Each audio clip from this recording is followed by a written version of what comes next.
robust financial system. So now the financial system is at the core, okay, of the Indian economy, and the financial services are, you know, going to increase very rapidly. Okay, so now everyone is sitting.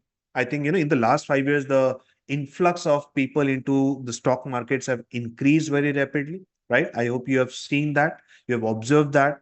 Many of you must have also started your investments in the last 5 years. So what's happening right now? People are looking for tips. People are looking for guidance. Okay, I want to invest my money, but where do I invest? When do I buy? When do I sell? So if you can guide those people, all those, hungry people out there who are looking to invest their money, then, there is ample scope for you, right? So that is why equity research domain has seen a boom, and eventually it is going to see, a lot of boost in the future as well. And similarly for financial analysts, similarly for tax planners, for wealth managers, for fund managers. Okay, so that financial analysts, credit analysts, all that is going to increase eventually. Roadmap to investment banking.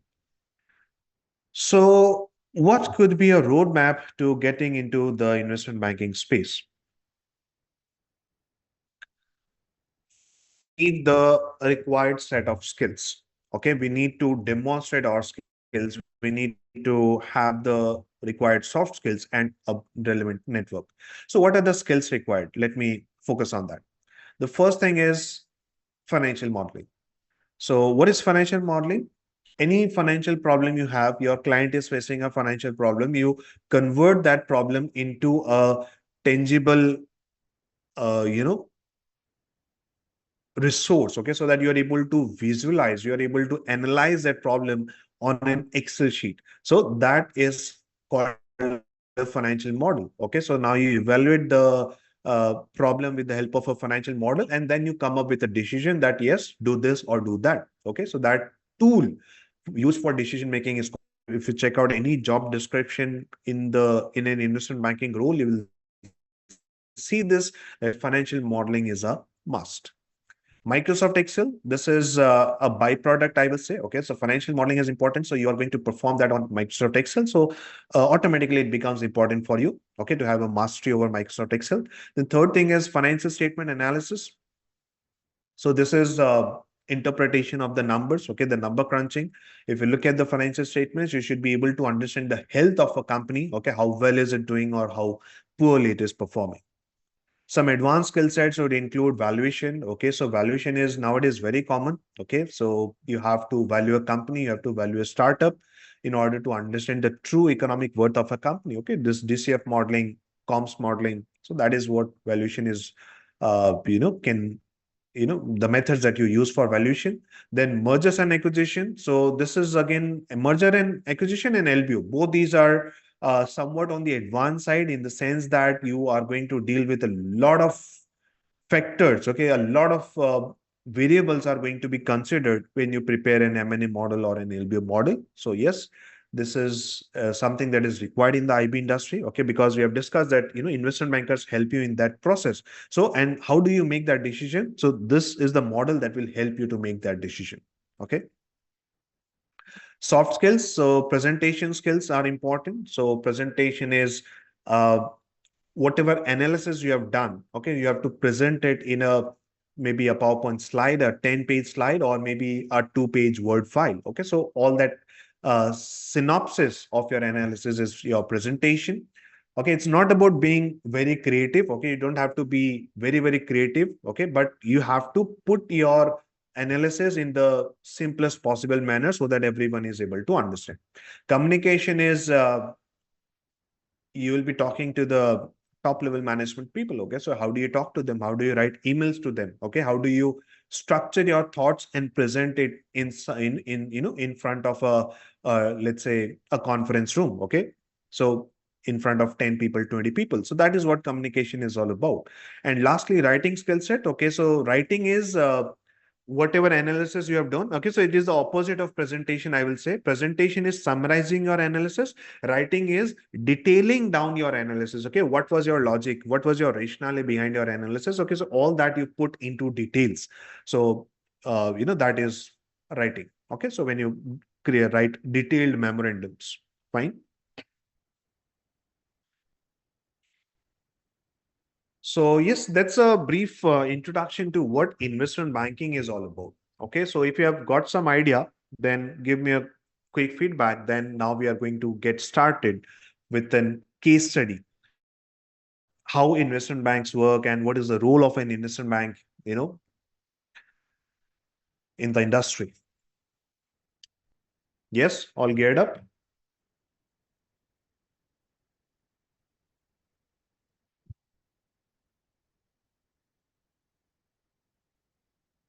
Ah,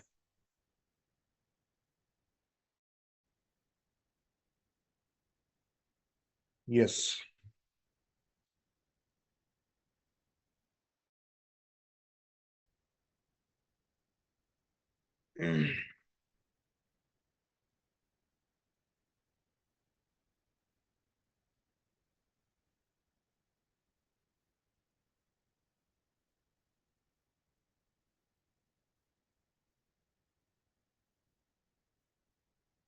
Second.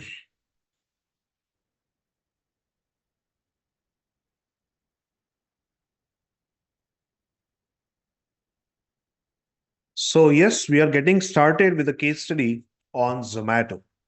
So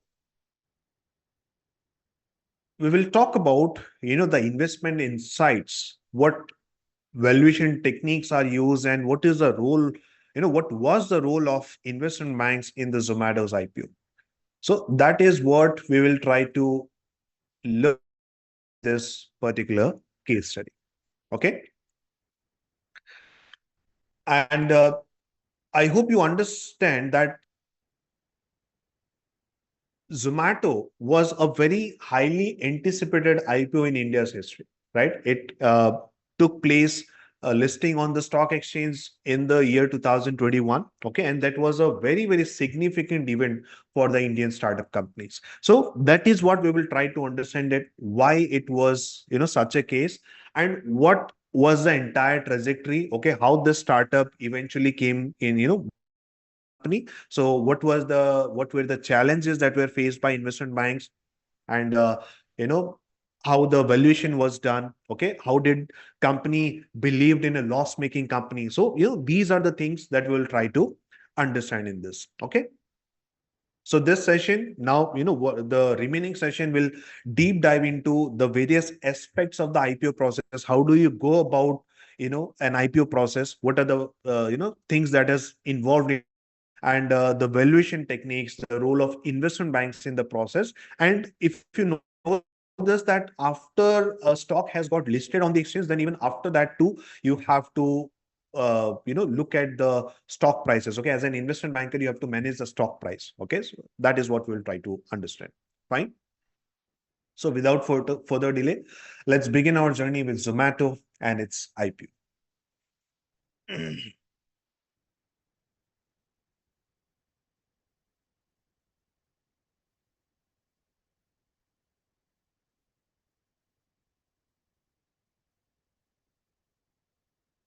So this is the agenda.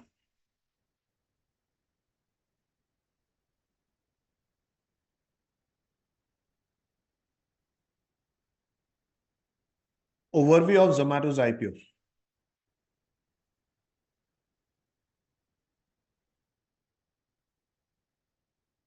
In July 2021, Zomato got listed. Okay. And Zomato raised 9,375 crore rupees, which is about 1.25 billion through its initial public offering.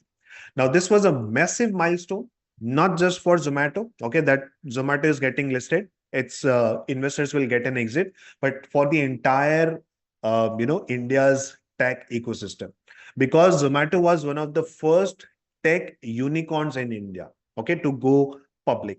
And that is why, okay, since it was one of the such companies which gave kind of an aspiration and inspiration to other companies, so it became a poster child for the potential of Indian startups to succeed on the global stage. So the IPO was oversubscribed by an impressive 38 times. Okay, The IPO was oversubscribed by 38 times. That showcased immense investment in Zomato's IPO. Do you know what is oversubscription? In financial terms, oversubscription means that the demand for shares was greater than the supply. Okay. So in Zomato's case, investors from all over the world showed tremendous interest. And this enthusiasm was largely driven by two factors. Okay. There were two reasons primarily why people were betting on this company. First, as I said, the rise of digital first companies. Okay. India has never seen such company getting listed, okay, in the past. So, and during the COVID-19, we have seen that digital companies have been able to scale up very rapidly. So people wanted to catch up on that, okay. And second thing was Zomato's unique positioning as a leader, okay, in the food delivery market. So even though Zomato was reporting losses at that time, investors were looking, okay, they were fine that, okay, at this point in time company is having losses, but investors were looking beyond short term profitability. They were focusing on the long term growth potential of this company. Okay, so that is what gauged so much demand from the investors. So, as we go deeper, we will try to explore why that, why Zomato, despite being a loss-making company, it was able to manage such a large pool of investors. So, that is what we will discuss in the valuation part. So before that, let us first talk about the company. Okay, what is this company all about? What is this company doing? What is the business model of this company?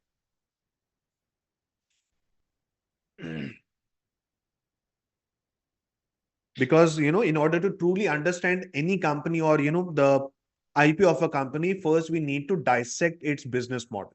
So Zomato started in 2008, okay, as a restaurant discovery platform.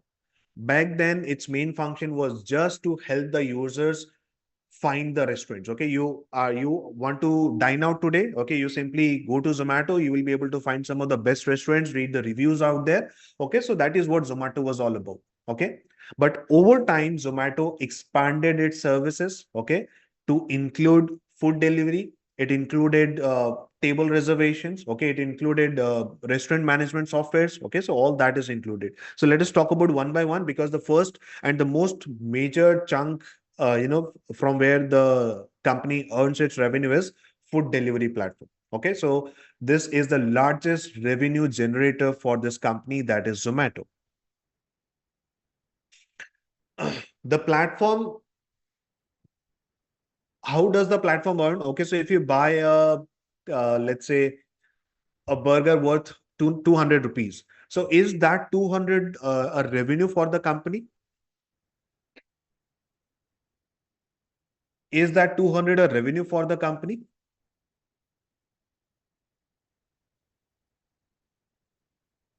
No, right?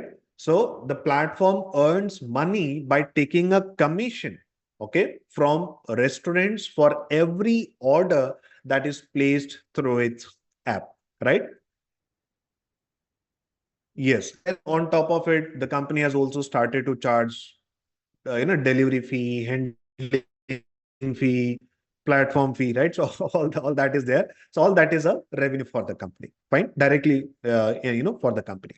Then the next thing is, I have mentioned here quick commerce, but actually Blinkit acquisition happened after the IPO, right? Not before IPO. So let's not talk much about Blinkit. Yes, that is also, I will say now, going in favor of the company, because Zomato's, founders was opinion was that if they simply stick to just food delivery, they will, will be reduced to a very small player in the market, or they will not be able to grow much into this industry. So they entered into quick commerce, and as a result of quick commerce, initially people were skeptical about it, because as that was also a very cash burning machine. So Zomato, which is now listed, will have to, Zomato is already a loss making company, and now it has acquired one business which is even further loss making. So the trajectory of Zomato, that people were expecting that company will become profitable by so and so period, that has got elongated because of Blinkit acquisition, right? And now further, the company has even purchased the ticketing business from Paytm. So that has again made people skeptical about it. So, but one thing we can talk about here, that company also has Zomato Gold subscription model, okay, a premium, I will say, offering from the for the Zomato customers, for which they can get some discounts on dining, right? So they can get free delivery, okay, so and so. So yes, that is a revenue stream for the company, a revenue recurring stream for the company, okay, steady recurring stream for the company. Then advertising and promotions. So, advertising revenue is also a big boost for the company, because restaurants pay Zomato for appearing at the top of the search results, okay, to promote their specific deals. So this advertising revenue is again a good pillar for Zomato. Okay. Then restaurant management software.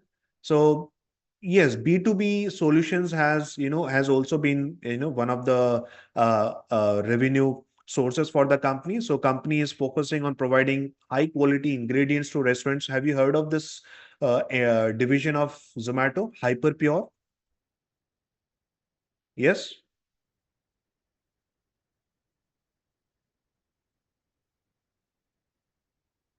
Yes, so within Hyperpure, so basically they are solving the supply chain problem for the restaurants, okay? Because if you look at a typical day of any restaurant, okay, any restaurant in your locality, you will see that, okay, maybe they will start breakfast and all maybe around 8 9 a.m., okay, so whatever be the case, but they will have to arrange for the grocery, okay, so they will maybe buying all those in bulk in the very morning, 5 a.m., 6 a.m. So there are certain challenges in that, especially if we talk about restaurants which are dealing in, let's say, uh, non-vegetarian items as well. So for them, one of the challenges was that all these chicken are do you notice that they are fed with antibiotics, chicken, so that they don't fall sick, okay, so that they remain healthy. But when someone consumes that chicken which is already have so much of antibiotics within it, so your body will become immune to such antibiotics. So whenever you fall sick and then you will eat a antibiotic for your health, basically this will not work up on you, because you are now so filled with antibiotics that these are not going to work on you. Okay, so that is for that Zomato came up with a solution that they are now specifically providing chicken which is not infused with such antibiotics in them. So these are some kind of I will say innovative solutions that Zomato is trying to do. I'm not sure, maybe other I think there is one business like Licious which is specifically into this. Maybe they are also doing such kind of things, okay, but yes, Zomato is trying to help the restaurants in a big way. They are helping them with POS systems, with inventory management, with analytics, okay, so that their operations can be optimized to the best possible manner. Okay. So, what's fascinating about Zomato's business model is that how it operates in a high competition market. In India, its main competitor is, yes, the company which is about to go for an IPO, Swiggy, right? So yes, Swiggy is the main competitor here, and Zomato also has some overseas verticals as well. Okay, so in the overseas market, it is competing with Uber Eats, DoorDash, Deliveroo. Okay, so this competition forces Zomato to be highly innovative. Okay, that is why it cannot afford to sit comfortably. Okay, that is why the promoters are always trying to look for new and new opportunities. So they are trying to be highly innovative. If you remember that during COVID-19, what happened, right? They came up with this zero contact delivery, right? So there was contactless deliveries, right? There were hygiene ratings for their delivery partners. So that helped the customers to believe in, okay, that yes, this delivery is safe and I can probably put an order. So this helped the company to attract surge of new customers as well, because everyone was bound, right? Restaurants were closed, right?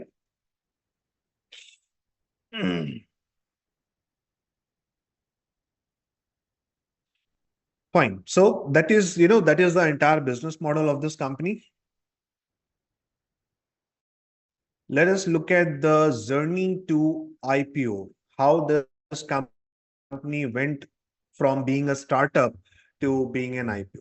So this is actually a story of resilience, I will say. Okay, they have made some very strategic decisions, right? They started out with something else, they evolved. So there was an evolving business model. Okay, it's not that they have stick to one idea from the beginning, right? So what is the story of behind that?